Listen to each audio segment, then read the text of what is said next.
Jadi gimana nih Mas reformasi belok tuh kan Mas Haryadi tadi Mas bilang ada 3 tuh aktor sistem nilai ya. Sistem nilai aktor. Oke. Terus gimana tuh? Sekarang udah belok semua apa gimana tuh tiga-tiganya? Kalau dibilang belok semua ya enggak lah. Oke. Jadi saya misalin televisi. Oke, televisi. Zaman dulu sekitar tahun 62 kita punya pabrik televisi namanya Lepin. Oke. Ya, Lepin. TV-nya TV tabung. Ya. TV-nya TV tabung. Pakai namanya apa namanya resisten tuh yang itu tuh loh. Transistor bukan aja tabung itu. Kalau ada yang rusak tabungnya ini dicabut diganti. Iya. Ya kan? Masangnya juga mesti hati-hati. Ya.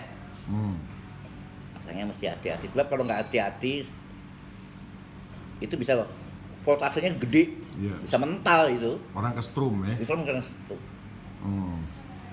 Itu zaman dulu. Zaman sekarang? Tunggu dulu. Kalau dimisalin tanah. Oke. Itu semuanya tuh gilik. Nah. Perfounding. Ya, zaman dulu. Prosesnya dari situ. Prosesnya itu dari girik. Ya, dari lampu tabung tadi. Ya, nggak bisa ujuk-ujuk jadi TV tipis. Oh. Iya. Nggak bisa ujuk-ujuk jadi TV tipis. Jadi karena itu kalau kita mau ngomong one map one policy, maka banyak hal harus diberesin gitu. Itu yang Pak Pram bilang tadi, untuk ke situ sebenarnya ada bahasanya Pak Pram gimana, kayaknya niat baik usaha atau profesional tuh kayaknya Pak Pram sedih banget lihatnya. Kalau Mas lihat gimana nih? Jadi gini. Harusnya? Jadi gini. Kalau dimisalin girik apa segala macam tadi, perfounding, affidavit, itu tanah zaman-zaman dulu itu semuanya ya. Ini adalah kita sebut proses pendaftaran. Iya. Kita didaftarkan di situ. Tiba-tiba sekarang dikasih komputer. Iya. Iya kan? Dikasih komputer, masuk seolah-olah dari luar. Enggak dari luar, itu dari dalam. Itu dari dalam, yang kebetulan lagi keluar. Tadi datang tidak diundang. Kayak Jalangkung gitu. Kayak Jalangkung. Dia tinggal mencet aja. Dia nggak peduli itu. Nah harusnya kan kalau dipencet-pencet gitu kan Mas, semua menjadi lebih mudah untuk masyarakat kan? Harusnya kan? Oh iya, tapi proses. Nah sekarang pabrik Lepinnya tutup. Nah sekarang justru saya mau tambahin lagi dikit. Itu kan kalau begitu hukum tuh harus dipatuhi kan? Nah sekarang kalau kayak Camat Serpong aja udah diminta Mahkamah Agung untuk menjawab surat sesuai dengan amar keputusan yang dikeluarin aja nggak dijawab dengan benar atau dijawabnya suka-suka, gimana dong? Padahal hukum kan kalau menurut Mas harus benar salah bukan menang kalah, gimana? Yang benar belum tentu menang. Oke. Selalu saya bilang gitu, yang benar belum tentu menang. Ya, yang benar itu belum tentu menang. Harusnya kan idealnya yang benar mesti menangnya kan? Iya. Benar menang eksekusi. Iya. Jadi benar menang bisa dieksekusi. Iya. Ya? Gitu kan? Nggak benar. Salah. Ya, menang. Iya. Nggak benar, menang, eksekusi. Iya. Hukum itu harus bisa dieksekusi. Iya. Iya kan? Ya gimana? Ya lama-lama semuanya modelnya kayak pemilu aja, jangan-jangan. Waduh. Jadi ada yang menang tapi nggak bisa dieksekusi ya? Nggak bisa dieksekusi. Nah terus kan kejadian yang fenomena tuh kita sering kali kan Mas harus baca fenomena alam kan. Nah maksud saya gini, Mas udah mulai bicara barusan bahwa banyak bener di negeri ini kasus-kasus mengambang kan gitu Mas, yang nggak selesai. Nah apakah nggak dicurigain kalau kayak begini itu terbakar itu adalah bagian dari solusi? Jadi kan ada tuh omongan, bukan omongan ya, video pendek itu. Kalau orang di Afrika sana bisa ngilangin piramid, kalau orang Jepang bisa ngilangin Gunung Fujiyama. Nah, kalau jin Indonesia itu bisa ngilangin kasus-kasus korupsi itu. Gimana? Oh, yang paling susah justru. Gimana tadi? Iya kan? Gimana? Iya kan, jin atau dukunnya di Afrika tuh bisa ngilangin piramid. Kalau di Jepang tuh dia bisa menghilangkan Gunung Fujiyama. Di Indonesia itu dia bisa menghilangkan kasus-kasus korupsi. Oh, kalau di Indonesia Iya. nggak gitu. Gimana tuh Mas? Piramid itu ada bentuk, Nah, ya. iya. Masuk piramid itu ada bentuk. Iya. Segi berapa tuh, Gus? Iya, 8 heksagonal. Heksagonal. Ada istilahnya tuh. Kata Agus juga ada heksagonal. Gunung Fujiyama ada bentuk. Ada bentuk. Iya. Iya kan? Kalau kita, saya nggak ngerti itu berubah bentuk, Tidak berbentuk. tidak ya. berbentuk, atau apa. Saya ambil contoh. Coba, misalnya di RRT. Setan itu keren, pakai topi, gini-gini tuh ya. Iya. Di Inggris Dracula ada judulnya. Ini gagah pakai dasi. Kita genderuwo, tuyul, babi ngepet, iya kan? Nggak ngerti lah apa nggak ngerti. Ya, apa ngesot tuh, apa namanya? Susur ngesot, nggak ada bentuk. Nah, saya jadi inget nih Mas, bicara Mas yang barusan itu. Ya silakan, yang nggak ada bentuk itu. Kan Pak Robert selalu bilang Tuhan tuh maha kuasa. Tapi dia bilang karena dia benar ditindas, maka dia bilang Tuhan tuh. Kan Tuhan maha esa, maha kuasa, maha pengasih. Kalau hantu itu berbudaya katanya tuh. Berbudaya. Tadi Mas bilang hantu di Jepang tuh modelnya kayak apa? Hantu di Cina tuh model kayak apa? Ya kalau kita ya tumpul budaya. Hah? Kalau kita ya tumpul budaya. Jadi yang berbudaya tuh hantu. Kalau Tuhan tuh maha esa, maha pengasih. Iya kan? Maha penyayang Mas, gitu Mas. Iya. Nah dalam konteks ini gimana nih kita ngomong ke-Indonesiaan nih? Susah ya. Indonesia ini memang, makanya Belanda itu milih, kan kalau bekas jajahan Inggris dibilang Commonwealth, persemakmuran. Bekas jajahan Belanda masa dibilang permiskinan, kan nggak bisa begitu. Iya kan, seneng aja dijajah. Iya kan, seneng aja dijajah. Orang Indonesia seneng dijajah. Nah, yang Mas bilang Dijajah pembangsa sendiri juga. nah, Iya, kan? justru saya bilang ini, inget Mas yang Mas bilang barusan itu bersyukur dijajah itu ada adik kita di FN ya yang sekarang lagi ngambil doktor Di mana? di UI kan. Oh iya. Dia dosen juga kan di Samratulangi. Dia bilang kami ini Kang mensyukuri bahwa dijajah sama Belanda karena dengan itu di Minahasa itu aturan tanah jadi tertib, itu kan setara, perdagangan diatur. Itu kata dia mensyukuri dan itulah yang kemudian diambil hikmahnya karena bangsa Minahasa itu nggak pernah bisa ditaklukin. Nah, cuman kalau kita lihat sekarang di tempat-tempat yang lain gitu Mas ya, ini kan kayaknya syukur atau kemudian juga fakta-fakta yang kita harus belajar dari masa lalu ini kayaknya kurang. Kita kurang belajar sama masa lalu. Gimana? Sehingga reformasi pun Mas bilang berbelok. Dan gimana cara belokinnya lagi Mas supaya nyampe ke tujuan yang dicita-citakan dulu para pejuang reformasi? Jadi gini, kita kembali aja ke sistem Belanda. Orang datang ke sini ini kan sebetulnya pengennya berdagang. Belanda masuk sini berdagang. Ya. Apa waktu itu rempah-rempah? Waktu itu rempah-rempah. Karena orang Eropa tuh memakan rempah-rempah selain India.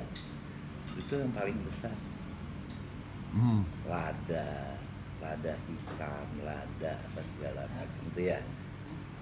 Jadi kembali aja menata, kalau kita ini jangan terjebak sama modernisasi industri. Ya, makin kita terjebak sama modernisasi industri, Karena bukan kebudayaannya kita.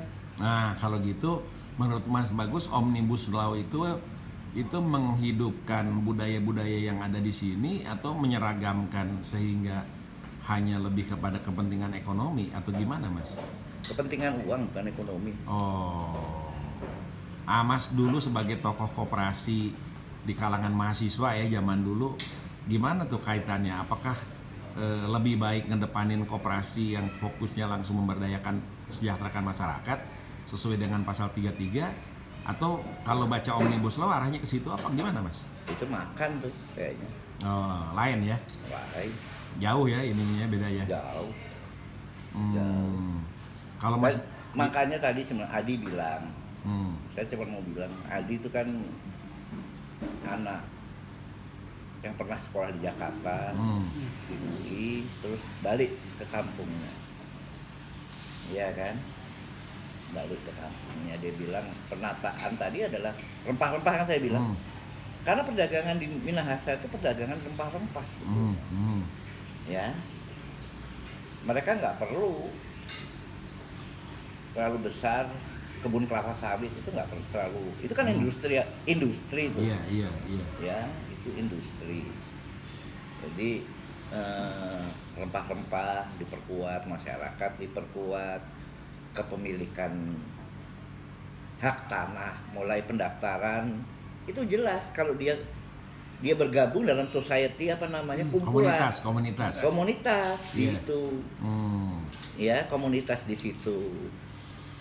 Ya, itu yang mesti diperkuat.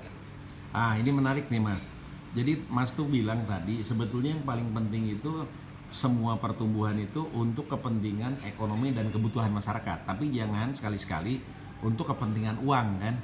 Nah, dalam konteks yang sekarang ini Mas Bagus lihat termasuk juga reformasi gitu kan, partai-partai dan lain-lain itu ke arah undang-undang dasar yang tadi itu yang udah sangat bijak, kemudian luhur lah ya dulu para pendiri republik ini, atau kepada yang tadi itu uang, kapitalisme, hedonisme, atau apa, Mas? Gimana? Jadi gini, ya, saya ngomong partai politik lah. Partai politik itu tugasnya cuma ada dua, nggak lebih dari dua, mempertahankan kekuasaan atau merebut kekuasaan. Nggak ada kalau tukang bakso jualan bakso gitu kan kira-kira. Iya. Jualannya ya itu. Betul kan? Iya. Merebut sama mempertahankan. Kader-kader partai itu yang paling penting paham sama anggaran dasarnya sendiri apa enggak sih? Kalau sekarang kan rata-rata cuma sebentar pindah partai kalau nggak jadi anggota. Ya gimana? Iya kan? Terus kemudian juga dibilang electoral threshold itu untuk partai, untuk presiden malah bikin partai jadi mahal. Terus kemudian juga akibatnya karena semua mahal tergantung kepada kekuatan uang, dan kekuatan uang seperti Mas bilang di sebelumnya banyak juga ditentukan oleh para oligark yang kepentingannya kekuasaan untuk kelanggengan usahanya. Jadi jauh tuh Mas kalau balik lagi ke reformasi. Gimana ininya menurut Mas Bagus? Kalau disuruh revolusi ya kan enggak. Suruh revolusi apa punya kekuatan? Kan enggak, susah. Iya. Karena membangun nilai-nilai, kesadaran, tujuan berbangsa dan bernegara itu tidak mudah. Ya. Kalau kita, kenapa kayak gitu? Pertama kali di partai politiknya. Kader-kader partai politik itu kader loh ya. Bukan pemilihnya. Iya. Kadernya harus paham sama anggaran dasar partainya sendiri. Nah, ini Mas udah masuk ke menarik banget saya kira. Jadi sebetulnya bangsa ini atau partai ini atau universitas atau alumni itu jangan pernah bosen untuk terus-menerus mengembangkan nilai-nilai ya, saling percaya, kerjasama ya, dan mulainya balik lagi dari situ aja, walaupun itu kesannya mundur puluhan tahun gitu Mas.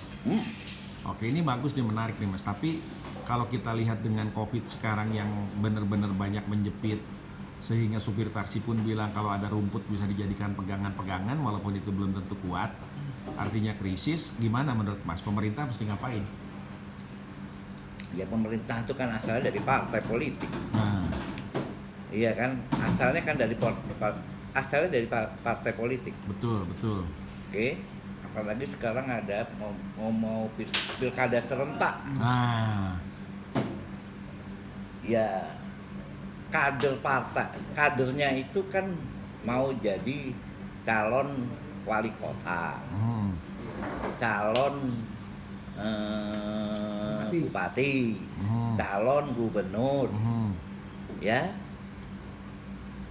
betul kan? iya, Kita ngomong proses nih, iya, daftarlah namanya si Bagus iya, untuk jadi calon wali kota Tangsel, katakanlah iya, gitu. iya, Diusung sama gabungan partai, iya, karena nggak cukup kan? iya, Tapi belum tentu orang itu berasal dari partai itu, iya, ya, paham sama anggaran dasar partainya, iya, betul kan? iya, Dah,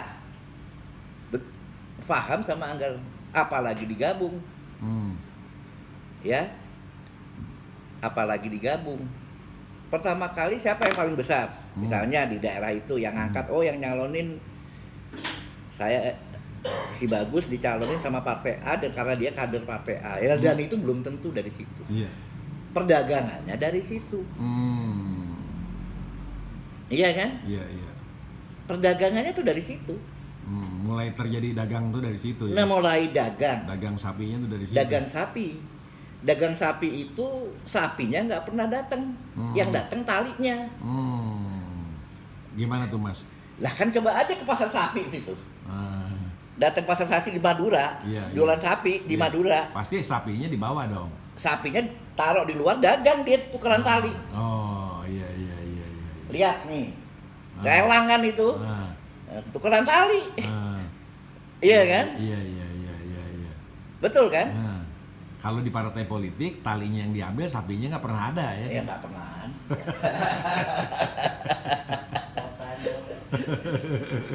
Jadi yang jadi jual beli tali bukan jual beli sapi, Pak. Betul kan? Gitu kan? Oh. Nah, sebenarnya masyarakat mesti sadar bahwa yang terjadi itu jual beli tali kendali ya. Nah, Jadi begitu orang itu maju dengan kumpulan yang begitu-begitu, mereka itu sebenarnya sedang menyandera dirinya sendiri ya. persis. Dan akibat menyandera dirinya sendiri, nggak mungkin lah kita mereka itu mikirin rakyat, pembangunan yang lain. Nggak mungkin. Nggak mungkin. Otaknya bukan kepemimpinan, tapi kekuasaan. Oh.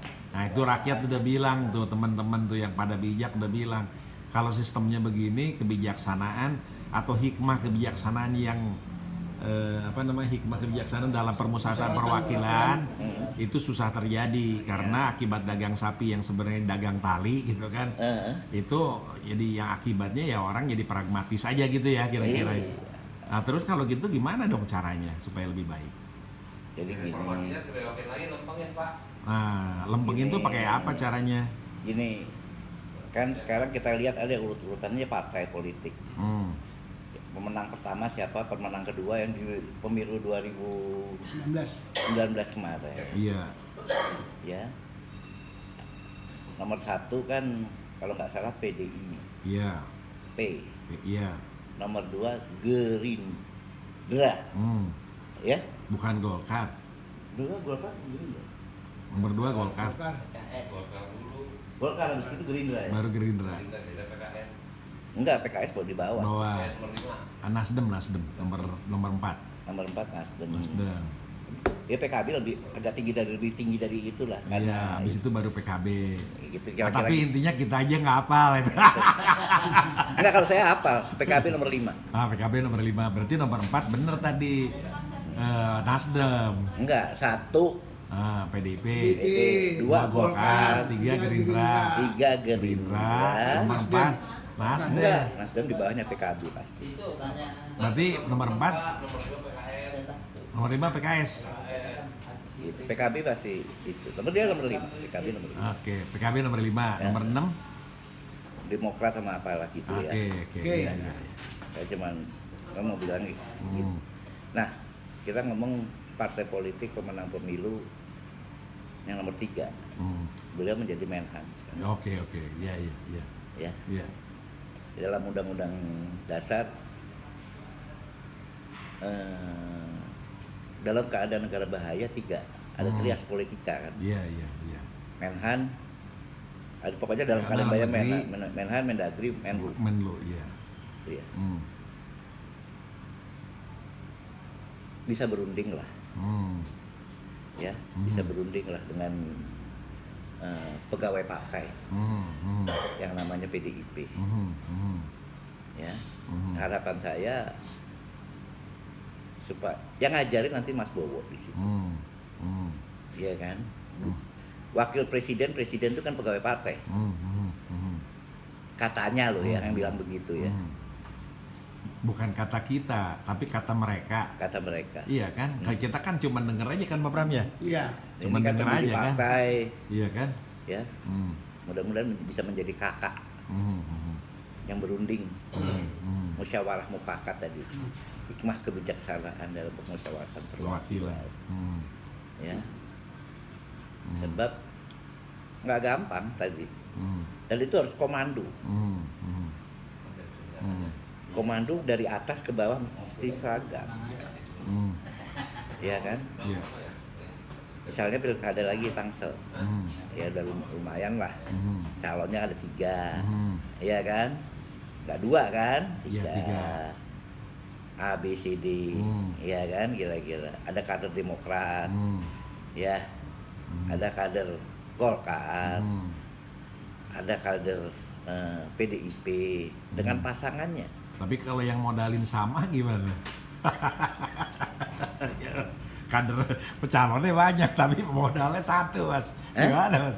Calonnya banyak tapi pemodalnya 1. Gimana tuh? Kan saya mau bilang di sini. Yang penting itu kan dagang sapi. Kan ada kendali, mau pojoknya di situ tuh.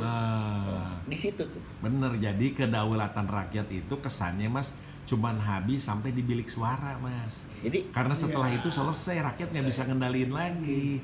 ini kendali, nih saya ngomong kendali, tali kendali, kan Iya. tali kendali. Gini aja lah. Siapa sih pemilik Sinarmas? Keluarga Wijaya. Iya kan? Aldu lah, sama pendiri Gerindra lah, ya. Visinya Rusia,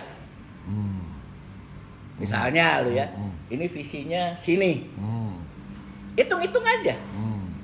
Kan katanya duit. Iya kan? Iya. Hah? Bener nggak? Iya. Pemilih Banten kebanyakan dari mana tuh?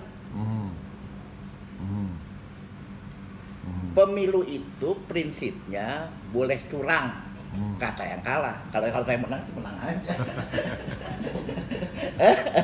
Iya. Terus terang aja lah, mau curang dari awal apa enggak, udah itu aja lah.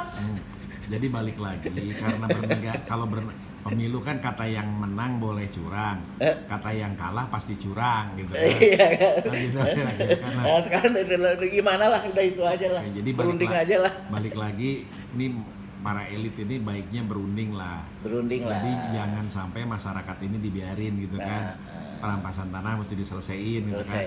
Karena kalau keadilan Tuhan yang maksain itu biasanya sakit kan. Sakit. Nah, kalau yang berkuasa yang memberikan berkah kan. Ya mudah-mudahan para elit pada kebuka lah gitu kalau gitu. Dan jangan sampai, saya hampir yakin, tidak yakin juga, hampir yakin kalau tali kendali itu dari Partai Gerindra di daerah itu loh ya, yang bersatu sama PDIP, yang bersatu sama PDIP, jangan sampai jalanan itu kebongkar. Itu kalau jalanan yang gede-gede kebongkar, gawat lah. Iya. Oke, kalau gitu nanti kita lanjutin lagi nih Mas. Ya. Reformasi belok 3-nya. Makasih.